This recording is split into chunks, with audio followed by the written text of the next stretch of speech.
সবাই এখন ঘটনা যেমন আমি পেঁয়াজ কিনতাম মাসে আগে 6 কেজি, এখন দাম বেশি, এখন 4 কেজি কিনি। প্রত্যেকটা জিনিসেরই দাম হচ্ছে অনেক অনেক ঊর্ধ্বগতি। 5 কেজি শসা কিনতাম, সেখানে আমি 1 কেজিতে নেমে আসছি। অবশ্যই দাম বাড়ছে, সবকিছুর দাম বাড়ছে। বাজারে নিত্য প্রয়োজনীয় দ্রব্যমূল্যের ঊর্ধ্বগতির কারণে সাধারণ মানুষের জীবনে যেন নতুন চাপ তৈরি হয়েছে। আগে যেখানে কেউ 6 কেজি পেঁয়াজ কিনতেন, এখন সেই পরিমাণ নেমে এসেছে 4 কেজিতে। অনেক অনেক বেশি সবকিছু আগের চাইতে বর্তমানে অনেকটা বেশি, 1.5 গুণ হয়েছে।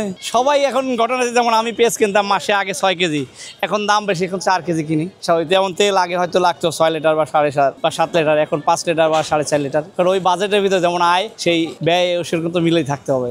আয় আরও অনেক লোকে বেকার, এখন আরও অনেক আয় কমছে। কারণ কি স্বাভাবিক কোম্পানির লোক যারা তারা চাচ্ছে কি, কারণ একজনকে যদি 5,000 টাকা দিয়ে নিতে পারে, তাহলে আরেকজনকে 10,000 টাকা তো নেবে না। খাবার দাবার কেউ কমানো কি বাজেট অনুযায়ী যার যতটুকু সাধ্য। যেমন বড় লোক যারা সাহেব শো, তাদের সাথে তো হিসাব নেই, তাদের টাকার অভাব নয়, তারা আরও বেশি খাইতে পারে। এখন ওইভাবে চলতে হবে। যেমন পেঁয়াজ আগে 6 কেজি বা 7 কেজি লাগতো, এখন 4 কেজি বা 3.5 কেজি, ওই বাজেটের ভিতরে থাকতে হবে। এখন রিজিকে যা আছে, কারণ আমার ইনকাম আমি বুঝি আমাকে খাইতে হবে। এখন আরেকজনকে হাওলাত করে আনি খেতে হবে।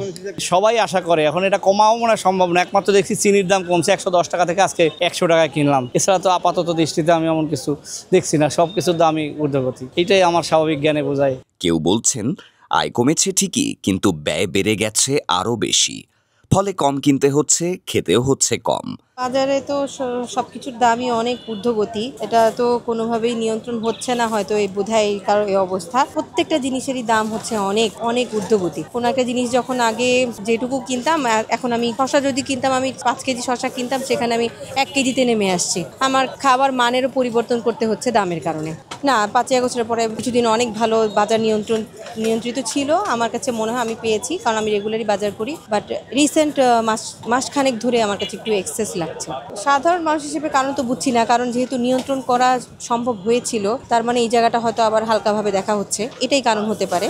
নিয়ন্ত্রণ করা সম্ভব, হয়তো বা এই জায়গাটা আবার নজর দেওয়া দরকার, বা কন্টিনিউয়াস প্রসেসে নজরে রাখতে হবে। চলার জন্য তো কষ্ট হচ্ছে, কিন্তু না খেয়ে তো আর থাকতে পারছে না মানুষ।